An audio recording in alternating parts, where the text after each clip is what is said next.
미국 연방준비제도의 매파적 모습으로 고금리가 장기화할 수 있다는 우려가 커지고 있음에도 국내 주택담보대출이 크게 늘고 있습니다.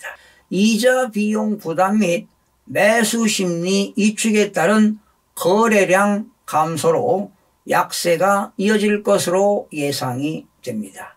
신규 주택 공급이 감소되게 되면 부족한 지역에서는 신축 아파트 가격은 상승할 수도 있습니다. 지난 5일 서울 외환시장에서 전날 4일이죠.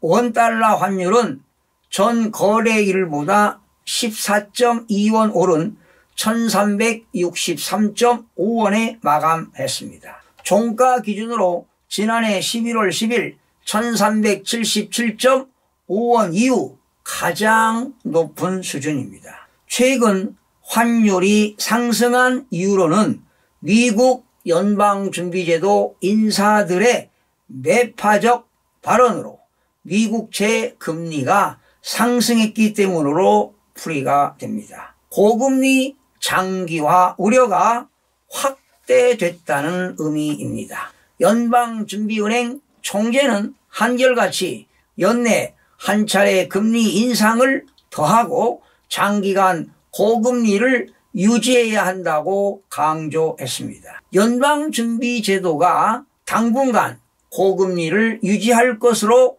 보이는 가운데 우리나라 집값도 불확실성이 확대될 전망입니다. 통상 고금리가 유지되게 되면 수요 감소로 인한 가격 약세가 이어지기 때문입니다. 서울 아파트 상승폭은요 2주 연속 축소, 그리고 3주째 보합으로 매수 문의가 감소하면서 매도 물량이 증가하고 있는 상황입니다. 실제로 매물은 계속 쌓이고 있습니다.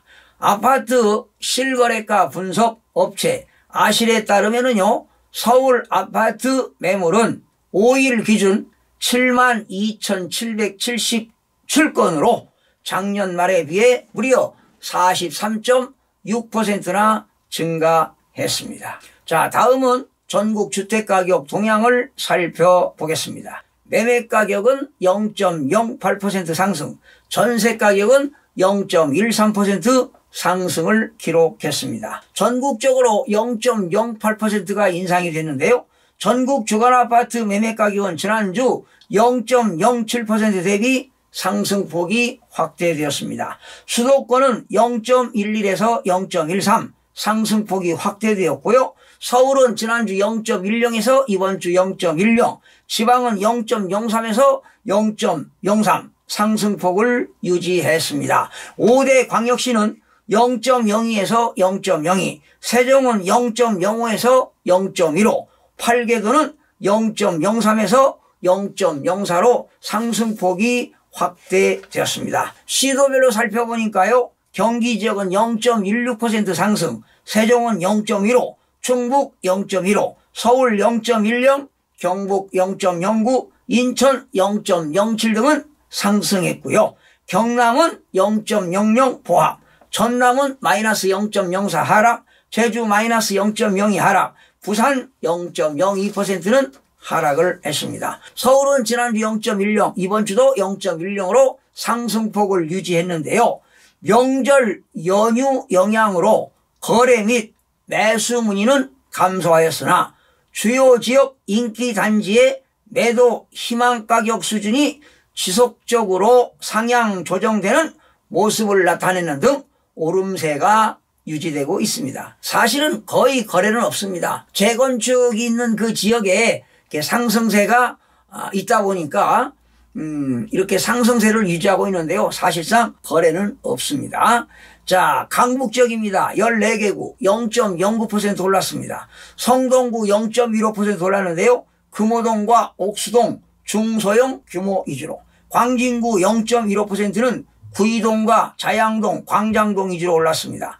용산구 0.12%는 이천동과 주요 단지 중심으로, 마포구 0.11%는 대흥동과 용강동, 상암동 대단지주로 상승을 했습니다. 그러나 거의 거래는 없고요. 매도인들이 높은 가격으로 매물을 내놨지만 지금 거래가 안 되고 있는 상황입니다. 강남 11개구입니다. 0.10% 올랐습니다. 강동구 0.14, 암사동과 천호동 주요 단지주로 지금 천호동에서는 신규 아파트 분양을 하고 있습니다. 그러니까 인근 지역에 그런 그 분양 호재로 인해서 가격이 상승하는 것 같습니다. 거의 거래는 없습니다. 영등포구 0.13%는 여의도동 재건축 단지 중심으로 역시 여의도도 재건축 단지 때문에 가격이 올라가는 것 같습니다. 양천구 0.12%는 목동과 신정동 주요 단지주로 목동에 40년 된 아파트가 재건축 때문에 이렇게 올라가는 것 같습니다. 관악구 0.11%는 봉천동과 신림동 위주로 강남구 0.11%는 역시 압구정동의 재건축입니다. 개발 호재 단지 위주로 상승하고 있습니다. 그러나 거래는 거의 없습니다. 인천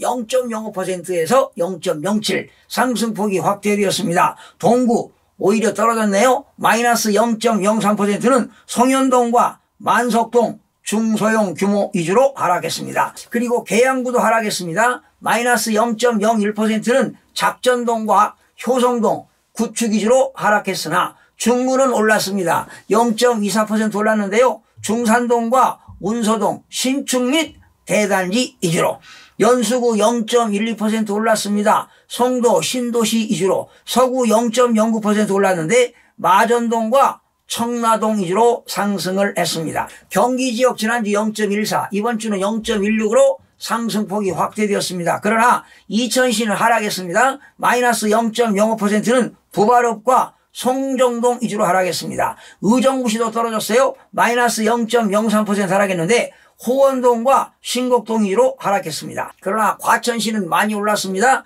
0.45% 올랐습니다. 사실은 과천시는 강남구하고 가깝잖아요. 예. 그런 교통 호재가 있기 때문에 올랐습니다. 불임동과 중앙동 신축 위주로 하남시도 역시 교통 호재지요. 0.39% 올랐습니다. 신장동 덕풍동 위주로 안양 동안구 0.34%는 호계동과 비산동 구축 위주로 성남 분당구 0.32% 올랐습니다. 정주 여건이 양호한 순회동 정자동 위주로 올랐습니다. 화성시 0.30%는 병점동과 반월동 대단 위주로 상승을 했습니다. 대전입니다. 지난주 0.10에서 이번 주 0.07로 상승폭이 축소되었습니다. 서구 0.10%는 관저동과 도마동 구축 위주로 유성구 0.08%는 죽동과 관평동 주요단지 위주로 동구 0.07%는 인동과 삼성동 중소형 규모 위주로 상승했습니다. 대구는 0.04 이번 주 0.06 상승폭이 확대되었네요. 동구 0.11%는 신서동과 효목동 중저가 위주로 달서구 0.11%는 이곡동과 월성동 구축 위주로 남구 0.08%는 대명동과 이천동 중소형 규모 위주로 상승했습니다. 세종시 지난주 0.05에서 이번 주 0.15 상승폭이 확대되었습니다. 한솔동과 보람동, 종천동 중소형 규모 위주로 상승했는데 역시 매매 수요가 증가하면서 상승이 되었습니다. 충북입니다. 0.10에서 0.15로 상승폭이 확대되었는데요. 제천시는 0.24% 올랐습니다. 청천동, 신백동 위주로 충주시 0.17%는 대소원면과 중앙탄면, 준신축 위주로 상승을 했습니다. 올해와 내년이죠.